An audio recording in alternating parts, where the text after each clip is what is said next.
Hi friends and family, you've asked me a lot about monarch butterfly raising, and here I am to give you a few tips and show you my setup for raising all things butterflies.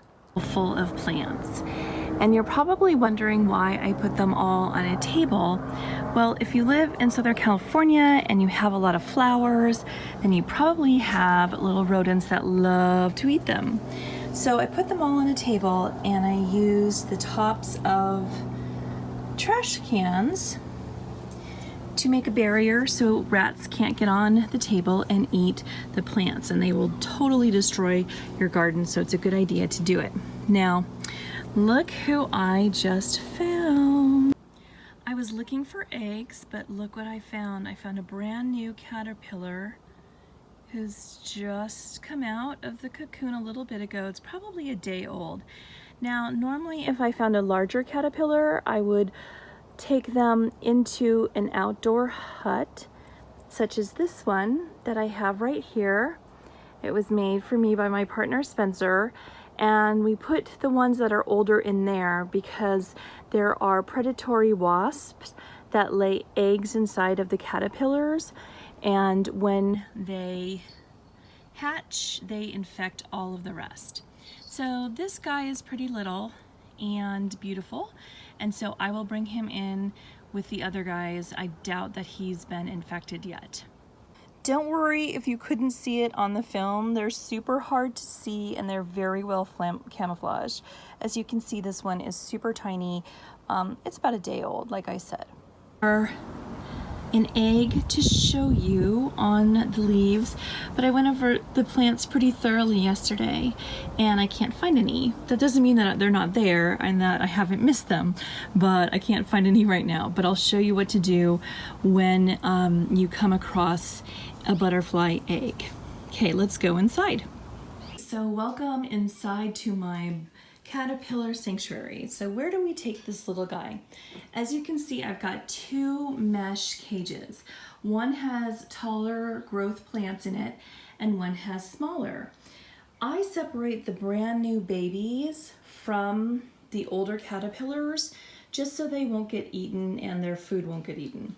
So I like to put new growth plants. This was a plant that was consumed totally by older caterpillars a while ago, and you can see all the nice tender greens, and so I'm going to put our guy right on one of these, and so he can eat to his heart's content.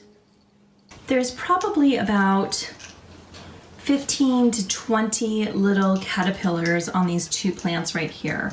They're really hard to see. Maybe you can see some of them right now. I can see 1 and 2. But they're all over, and I wait to transfer them to this next cage, and this is where I hold the bigger caterpillars until they go into chrysalis. And you can see here that I have a few that are getting big, which I'm super happy about. That's one. This is a good one. Should go into chrysalis soon in a couple days. I also like to keep the milkweed plants nearer to the sides of the cage because sometimes these guys like to go on little walkabouts, and it's easier for them to re-find the plant once it's touching the mesh. A lot of questions I get are, what do butterfly eggs look like and what do you do with them? And I will show you. Here's just a plain old Tupperware Ziploc container. I take a wet paper towel, well, not wet, I wring it out, just damp, in order to keep the leaves from getting dried out. And as you can see, here are all the eggs, and I've spread out the leaves a little bit, so if one caterpillar is born, it's not gonna eat the egg, if it's really close. As you can see, we have a new birth in here. So there's one, and it's pretty close to the egg, another egg, so I'm gonna move it pretty quickly. I check it about once a day. Here's another little guy that was just born, and the yellow leaf over here in the center now, see that dark spot? Now that's going to be a baby caterpillar being born. The eggs are white when they're freshly laid, And then as they darken, you know that a little caterpillar is going to be born. Hello, welcome to the world. You're so cute. Yes. And I'm going to place them in the newborn plant. I just take the entire leaf and put it in among the other leaves. Sorry for my hand being in the way. But there you go. So I leave those leaves with the caterpillars on it, and they'll probably still eat those leaves even though it's not attached to the plant, and it'll move on to the ones that are full and juicy and full of water soon when the other ones wither. Here is the very technical way that I house the chrysalises.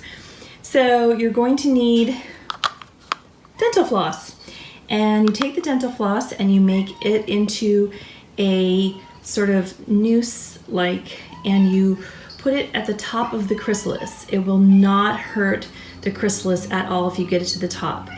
And you tie it really tight, and then you gently pull it from the top of the mesh cage. And you know, the cocoon, the webbing that they did to secure their chrysalis to the top will also come free, but don't worry, you haven't hurt them at all. You probably want to wait a day or two after they've formed into chrysalises so they're nice and hard, because when they've just formed into chrysalis, they're really soft and sometimes they go splat, and then you cry because it's all gone. So what I do then is I take the dental floss holding the chrysalis and I wrap it around and around and around, and the chrysalis hangs from the center on this mason jar.